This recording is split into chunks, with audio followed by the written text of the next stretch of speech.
Come on in. Welcome to Idled Out, where we talk all things Survivor. My name is Luke, and today we're diving into the weird and wild world of Survivor preseason press.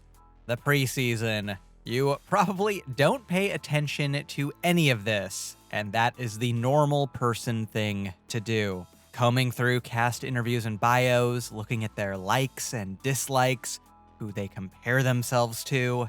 This is for freaks only. You gotta be real deep in the weeds on Survivor, and I've personally been doing this since season 2. So today I thought it would be fun to go through some of the weirdest, funniest, most bizarre things to ever happen or be said in Survivor's preseason press cycle. Everything from cast interviews and bios to preseason press tours to bizarre commercials are on the table here. And I've tried to pick a little bit of everything from all eras of Survivor to cover. I'll be going chronologically throughout the video, but please share some of your weird preseason moments and answers in the comments. I am just scratching the surface here, I assure you. So throw on your extremely on-brand music, don't show Troyzan your man hands, and just make yourself comfortable as we take a look at some of the weirdest Survivor preseason moments of all time. This island ain't big enough for the both of us.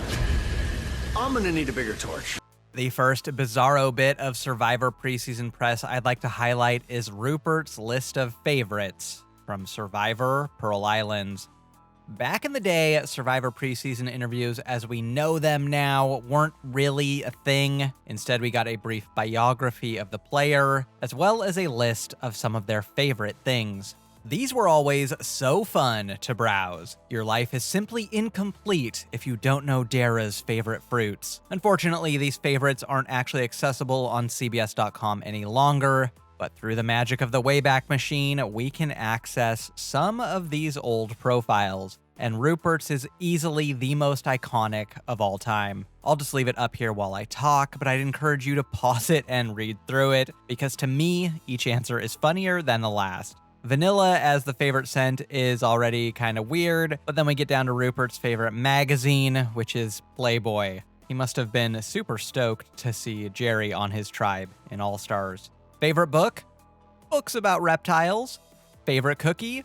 Oatmeal Raisin, the sociopath's choice. But the answer which made him an icon before the show even premiered was his favorite non-alcoholic drink, 2% cow milk. Who are you, Will Wall? Cold milk.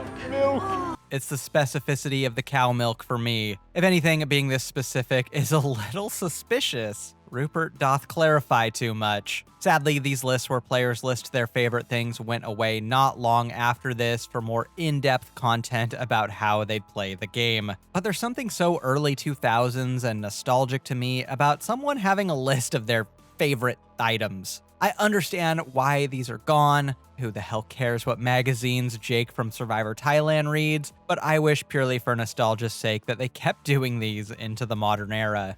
Just imagine what Rodney's favorite non-alcoholic beverage would have been. Let's go forward a few seasons to perhaps the most infamous Survivor biography of all time, Mick's in Survivor Samoa. If you know, you know. This was an era where Survivor was injecting a little bit more personality into the bios by making them a sort of narrative injected with quotes from the players, which I always found really fun. But at the end of the day, the format is still first paragraph, brief bio, second paragraph, personality traits, third and fourth paragraph, why they think they'll win. It's a simple formula, but it works. Yeah, except for Mick. I'll just read it.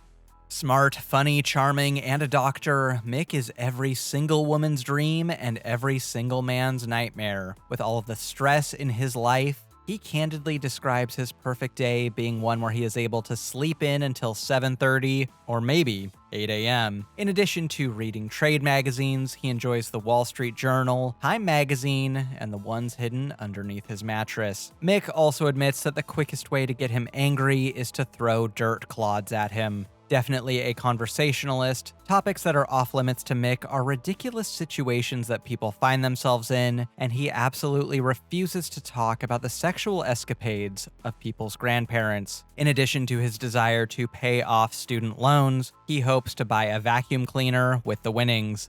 Oddly enough, the wildest thing he would do to win would be to give a homeless person a tongue bath, but he would never go as far as disabling someone. Well, at least not permanently. No commentary necessary. It speaks for itself. In spite of, or perhaps because of this ridiculous biography, Survivor turned to a more traditional Q&A format for cast bios, starting with the very next season. But now's the part where we ask, where the feck was this guy on the island? Did somebody throw too many dirt clods at him? Let's fast forward a season to Survivor, Heroes vs. Villains. I'd be remiss if I didn't bring up one of Survivor's wacky commercials. As a network show on air for more than 2 decades, Survivor's had probably thousands of individual commercials created and aired over its lifespan. Most of them are your standard promo fare, but in the late teens and early 20s, the ad team was on something good. A lot of these are completely lost to time, unfortunately, but some Good Samaritan uploaded a legendary preseason Heroes vs. Villains commercial to YouTube back when it aired, and it's the craziest commercial I've ever seen. I'm serious. You're gonna want to be sitting down for this one. It's good versus evil.